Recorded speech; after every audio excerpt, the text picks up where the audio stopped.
Hello, I'm Phil Croshaw and welcome to Passions.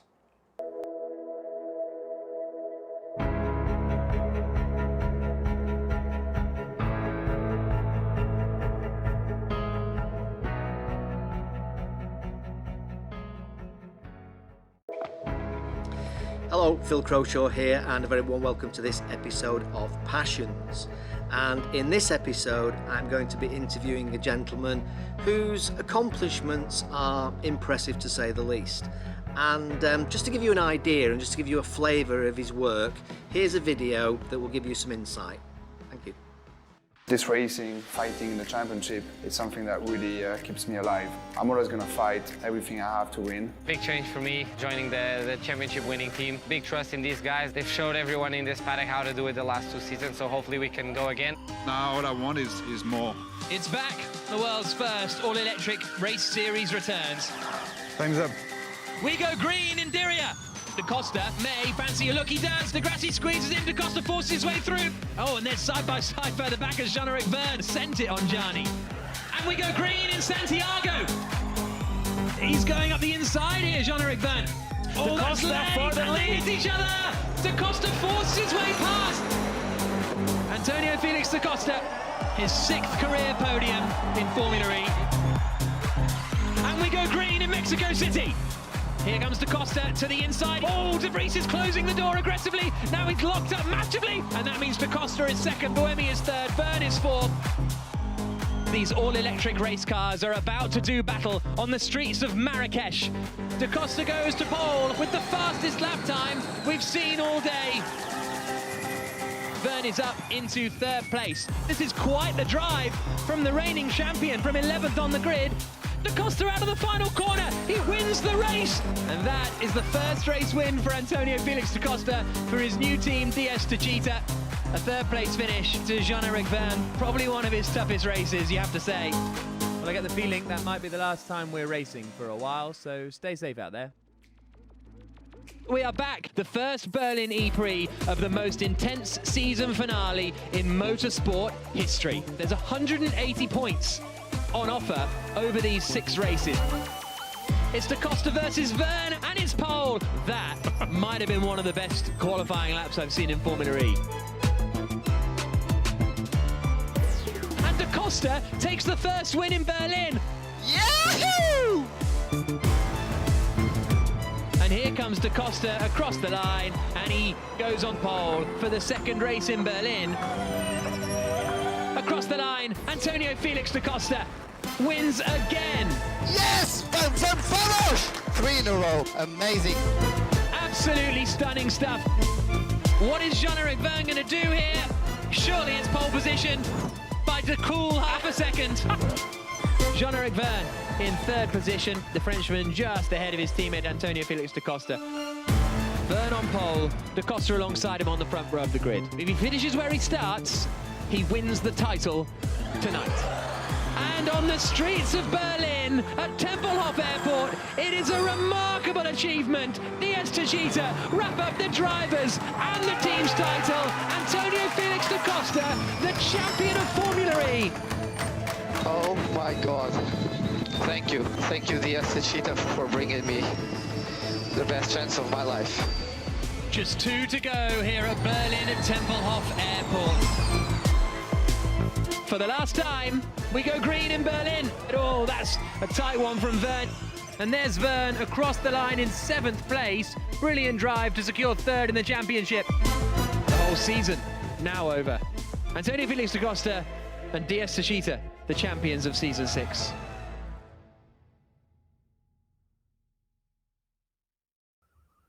Hello, I'm Phil Croshaw and a very warm welcome to Passions. And today I am really delighted to be joined as my guest, a gentleman by the name of Mark Preston. And do you know what? I'm going to let Mark introduce himself because he's got quite an amazing story and quite an amazing background. So Mark, very warm welcome. Tell us who you are and what you're about.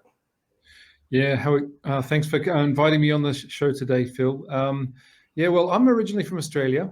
I came over here to the UK, where I live now, about 20 years ago or so. to work in Formula One. I started life as an engineer. I suppose I still am an engineer. I studied mechanical engineering. I worked for General Motors in Australia. I started doing my own racing cars in Formula Fords, actually, all those years ago. We built our own Formula Fords and had our own teams in Australia. But then at one point, I decided I needed to know more about racing cars, and I thought, the place to come is England. So I gave myself 2 weeks or 2 years, actually, when I was 27, because Australians are allowed to come over to the UK and work when they're younger. So I came over here for 2 weeks or 2 years and got a job with TWR, or Arrows Grand Prix. And I started work here as a stress engineer, which means working how strong things are. So I come from the very much calculations, theoretical background. So I worked for Arrows. I got up to the head of R&D. I used to run things like the test team, which was one of the most fun jobs I've had, where I got to have the test cars and all of the calculations and engineering involved. Sadly, there was the Arrows stopped in about 2002, but then I got to move on to McLaren, where I went there for a few years, worked with Adrian Newey, the famous designer, which was a really interesting period. I then went actually back and decided, you know what, I want to start a Formula One team myself. So I decided to go and do my MBA at Oxford. So I did my MBA at Oxford, and during that period, an opportunity arose to start a Formula One team with Aguri Suzuki and Honda, and we started Super Aguri Formula One team, which we operated for the next 2.5 years. Sadly, then we got hit with the financial recession, and Honda pulled out of Formula One at that point in time, in some way similar to what's happened recently.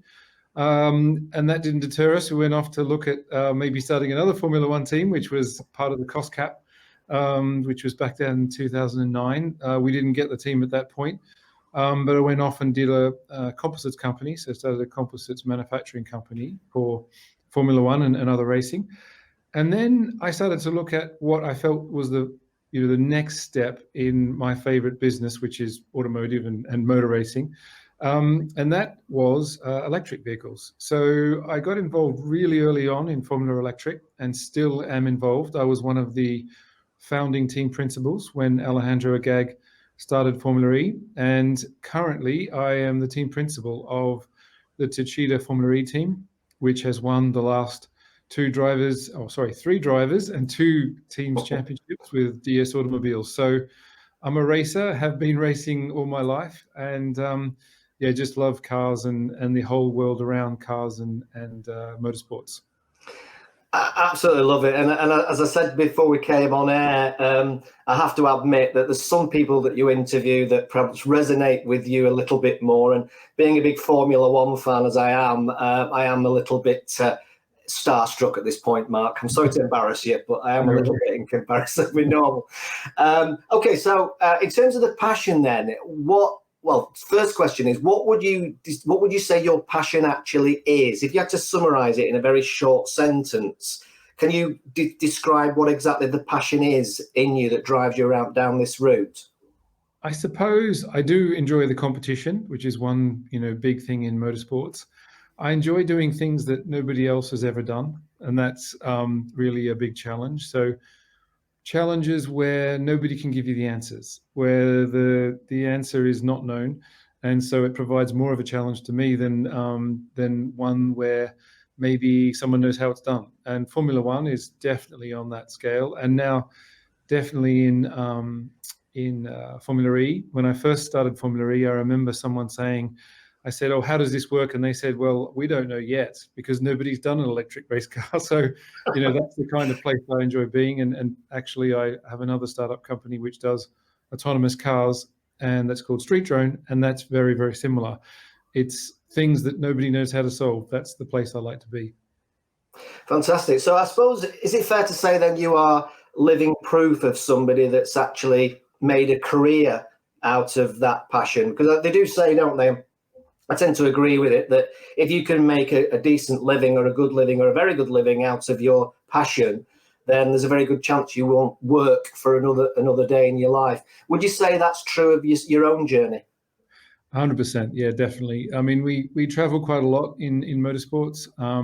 Certainly Formula One more than Formula E. When we ran the last 6 races of the championship this year, we're in Berlin in a sort of a semi-lockdown mode for 2 weeks in the same hotel, going backwards and forwards to the track. But still, it's racing and I enjoy racing. So yeah, I don't have trouble. Maybe this is not a good thing, but don't have trouble working at night or on the weekends, or often, sadly, public holidays go past and I don't notice. And so, all right, that's probably. I mean, some people don't like that way of thinking, but yeah, I'm always thinking about racing, and therefore it's just easy. You get me somewhere, and I'll talk about racing cars for all night if you want me to. Oh, well, that's fantastic. I just love it. I think it's wonderful. And as I say, I think part of the whole idea of this channel is maybe to help inspire people to think about careers and think about how they can make a living out of their passions. Because, the truth is there's a lot of people very miserable in their work, which is a tragedy, really. Yeah, I mean, often a lot of young engineers ask me, what advice can I give them, and what, where should they focus? And often I grab their CV, and obviously as a young engineer, you maybe don't have that much on your CV yet. And I usually look at things like what's their extracurricular activities, what thesis did they do at university, what sort of things have they written about or got involved in, and then use that as a judgment and say, well, it looks like here on your CV you're really into maths or working outside or talking to people or such and such, and say, look, I would focus, if I was you, on the thing you enjoy the most, because you're probably the best at that. Because I often, if they don't know the answer to that question, sometimes I say, well, which subject did you get the best marks for? Because maybe that gives a hint towards the thing you enjoyed the most. So, for example, I was best at university at they call stress analysis, which is mathematics and to do with solving problems using mathematics. And actually, that's what I ended up mostly focusing on, and that's probably why I enjoy so much the parts of racing that I get more involved in, which is to do with simulation, mathematics, figuring out how to make the car go faster, and very similar to what I'm doing with autonomous vehicles, because that's a lot of maths, a lot of problem solving. So yeah, I do look at someone's CV and say, show me which things you're interested in, and maybe I'd point you towards the things that look like they're highlighted on your CV. So that's certainly something I really focus on.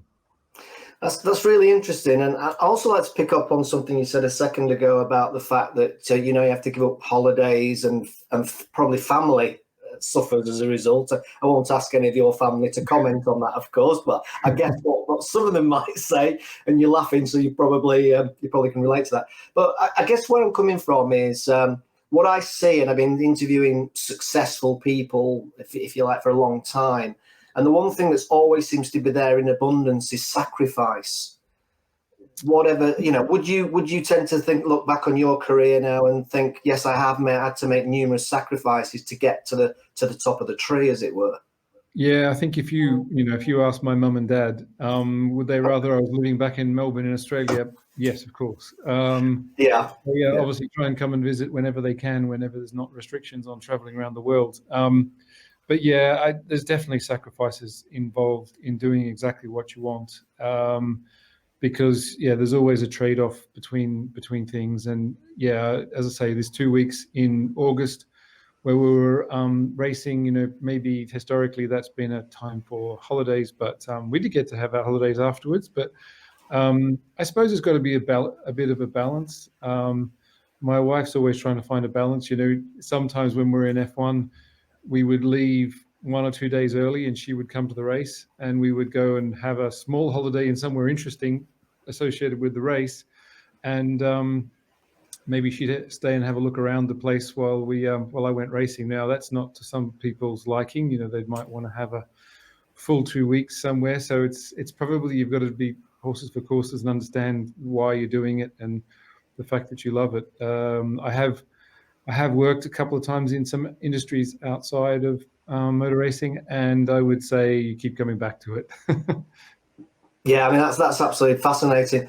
And I think that obviously making those sacrifices, I think, is key for everybody. Do you think that the depth of passion is a key driver in terms of keeping going when the going gets tough? That's a good question. I think it is. I mean, if it's the same, probably if you look at, Lewis Hamilton has obviously just become the potentially what some people call the greatest driver of all time. He still seems to be passionate. He still seems to be able to pull out a, pole lap when maybe he's being beaten by his competitors. I think if you look the same with Antonio and Jev, with our drivers in Formula E, they go beyond maybe what others do potentially. I mean, that's what Antonio certainly focused in on with our recent win, that, we pushed him pretty hard, but he pushed us very hard. So I think you do have to go above and beyond. If everybody else is giving 95%, then sometimes part of winning is going to 110. So, maybe that's the difference, I suppose, isn't it? Because what's fascinating, as far as Formula One is concerned, from my point of view, apart from the spectacle and the sport, of course, is the small margins between. It could be a 100,000th of a second or something, which you can't even compute in your head. Yeah, it's one of the things, a lot of people have said to us recently with why have we won, 2 or so 5 championships, I suppose, in 3 or 4 years. I do start to see now, having won a few more championships recently, that I can see what must be happening at Mercedes as well in Formula One, that must be down to the small things, because we often sit there and say, okay, what are we doing different to everybody else? And when you start thinking about the potential possibles, you start thinking, well, we're doing this. I wonder if everyone else is doing that. Maybe they're not. And you start listing them, and you start to list hundreds and hundreds of little small things, and you wonder whether or not, is everybody doing all those small things, all those small gains? Are they doing all those small gains? And I think it came up with Dave Brailsford, didn't it, in the Tour de France stuff, where he said a lot about the small gains. I think they talked a lot about things like having the right pillows to go to sleep at night, and getting yourself in the right zones. There's a small app. Well, there's a lot of people that look at things like blue light glasses, that make you sleep better, and those little things that do add up, I do believe. But until you've potentially, I think, won something against really high-level competition, maybe it's difficult to see that all those small gains do add up. I think perhaps having had experience at teams in various racing, when you're not winning everything, you put it down to maybe too many silver bullets, magic kind of thing, and you're looking for big things. But actually, often, again, going back to what Mercedes has done, and hopefully what we've done as well, is that there is a long time between the start and where you do win, and often it's you have the best drivers, the best team, the best powertrain, the best everything, you hope. And I think when you've won the championships, you can say, well, we know we've done a lot of work on all those things, and we've got a lot of passionate people. I mean, every team has got a lot of passionate people, but maybe until you see the fruits of your labor with the final, trophy, let's say, it's hard to say, yes, it was down to a lot of small elements, as well as, we hope, some really good technology and, incredible drivers and great engineers. But it's everybody working together to create this repeatable winning machine, I suppose. Is it very competitive then behind the scenes? Because you obviously identified there the idea or the concept of everybody has to be passionate in the team. It's not just the driver or not just the team principal. Is it very competitive in terms of people that, with engineering backgrounds or engineering passions that want to be behind the scenes or involved in Formula One or Formula E? Yeah, I mean, I would say that motor racing is not for everybody, because if you understand what the sacrifices are, and I imagine it's the same as if you're a musician who's on the road such and such days a year, that, maybe works at a concert or as a roadie or someone, there's probably tons of parallels of people that are probably giving up more than maybe others would like to give up for their passion. I certainly believe that there's probably that trade-off.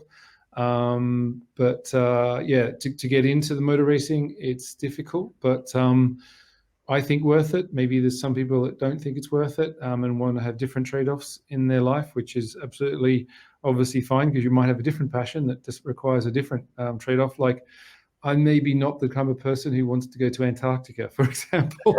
That's a different kind of dedication. Or someone who wants to climb Everest. It's not really I couldn't see myself being passionate enough to do that.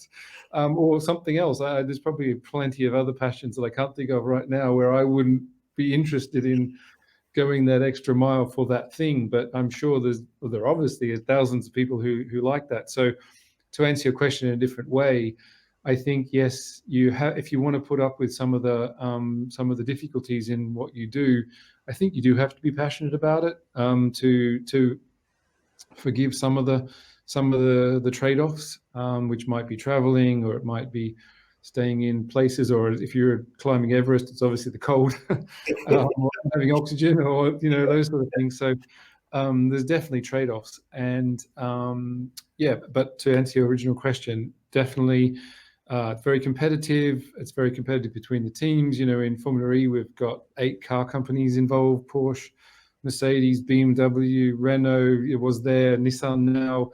There's an incredible amount of competition, and everybody in all those teams is incredibly competitive. So, it's a competitive place. Brilliant. So, did you have an interest, shall we say, or even a passion maybe for the saving the planet scenario, if you like, the whole idea of eco? I'm not saying you're an eco warrior necessarily, but is that something you had an interest in, or a passion in, or was just Formula E a natural progression of your career and where you wanted to go? It's funny, when I did engineering, we were just starting to get some study where you had to study things from a different department. So one of the, I think I studied 2 things. One was from great political thinkers, I think it was. I had to go to the politics department, and the other one was we did a class back in those days by trying to remember the person's name, but it was to do with the ecology side of things and having a balance. I think balance. Oh, actually, you can look at the photos behind you. Actually, behind me, sorry. Earlier, yeah. The rock balancing. But I think everything is a balance, and as an engineer, the world is a system, isn't it? Just like anything engineering, what you put in, you get out. That's a closed system, and if you burn all the fuel, at some point there's not going to be any more fossil fuels, and therefore you have to do something different. So, for me, it's just logical that we have to focus differently in the future. And Formula E came along at a time when I started to look at what motor racing has to be relevant. That's definitely the case, and I think Formula E was a little bit ahead of its time, but now it's obviously going with the global thought process on climate change and net zero carbon and all those elements. So I think we were slightly ahead at the very beginning, and I think now we're just in the right place at the right time. But that's not because we it's just a fluke. It's because we started to look at what's going to keep motor racing relevant and what keeps the automobile relevant, actually. So relevance is important to the whole thing.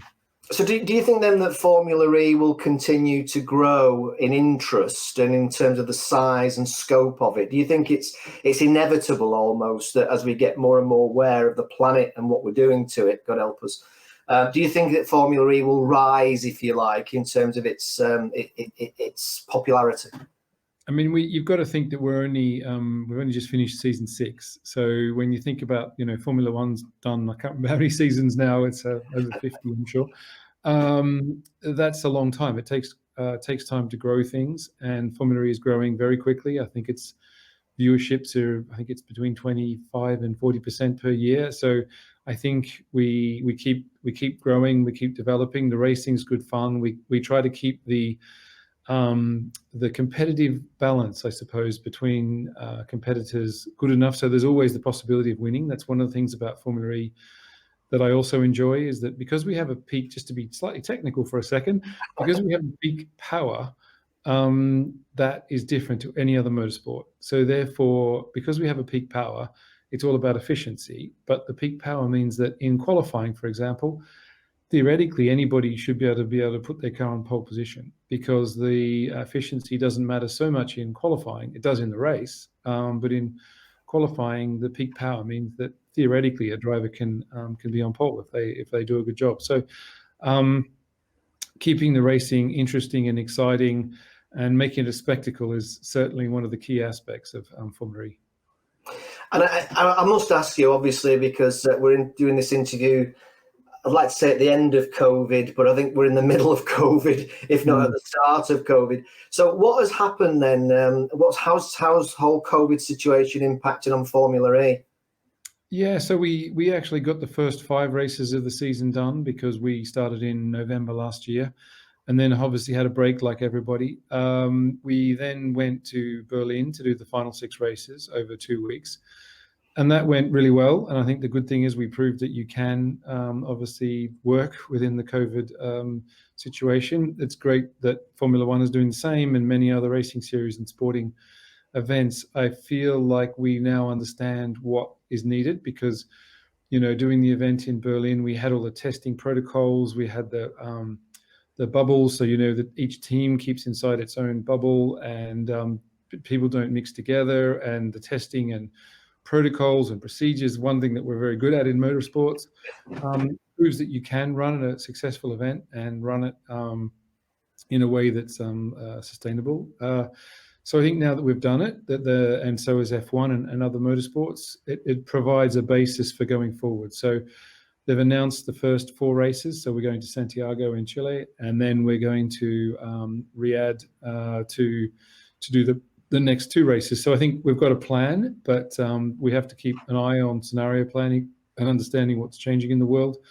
But we're good at ducking and diving in motorsports if we need to. But we've got a plan. We've got the protocols. We've proven they work, and now we just have to be sensible and work with everybody to deliver exciting racing. Excellent. Okay, so to end with then, I understand that you have an involvement with the Big Cat Sanctuary. Do you want to just tell me a little bit about the involvement you have with the cheetahs and charity? Yeah, I mean, obviously, the fact that our team is called TECHEETAH, so Tech. That's the clue. So the cheetahs at Big Cat Sanctuary, we have Willow, which is the one of the small cheetahs that's now big, actually, is our little mascot. Each of the cars is named after the 2 of the big cats there. We try to highlight what's happening with cheetahs. They're one of the more endangered species in the world. We're trying to bring, shine a light onto that the climate change doesn't just affect, for example, clean air in our cities. It also has an impact on the environment around the world. So education is a big element of that. And Big Cat does an amazing job at that, trying to highlight the plight of all the animals. So not just cheetahs, of course, but they're the ones that fit best with our team. So yeah, we're working well with them. We do as much outreach as we can. As I said, you can buy the little our little mascot, which is Willow, the cheetah, which you can also see at the Big Cat Sanctuary. And yeah, we try to help promote, and they also help promote what we're doing in Formula E. Yeah, because to be fair, snails don't have the same brand relevance, do they? Than No, not at all. Yeah. Right, that's absolutely wonderful. Thanks ever so much for your time. I really appreciate it. So very, very final question then. If you had to give one tip, and this is a tough one, I'm sure, 'cause I'm putting you on the spot now, I know I am. One top tip for people who have a passion and feel that they want to make the most of that passion through a career or a business, what tip would you give them to drive them forward or motivate them to do something? Over the COVID period, I read quite a few books, and one of the ones that I liked the most was the 20-hour rule. And it's about the fact that in 20 hours, you can probably learn anything. And if you read that book, it says, so I wanted to learn how to surf. And I did have a go over the last few weeks or so. And slowly over time, over the COVID period, I just started to read up on something. I started to learn a bit more about it. I watched some videos on YouTube. I started to read a bit more and follow some Twitter channels. If you're interested in something, I think get involved. And the 20-hour rule is quite interesting. Spend 20 hours, even if it's 5 minutes a day, on something that you're interested in, start learning about it, engrossing yourself in it, get involved in it. And as one of my personal philosophies is kind of stand in the middle of the road and get hit by it, meaning just get involved. And sooner or later, you'll find yourself in a whole different world you didn't actually expect. Oh, what a fantastic tip. Thanks ever so much. Listen, Mark, thanks ever so much for joining me today. I really appreciate it. Some really interesting insight. I've got a lot from that myself personally, which is always helpful when I'm doing these interviews. So thanks for joining me, and all the very best with Formula E. And I'm going to be checking it out and probably becoming a fan fairly soon as a result of this. So thanks very much for joining me, Mark. Thank you. Thank you.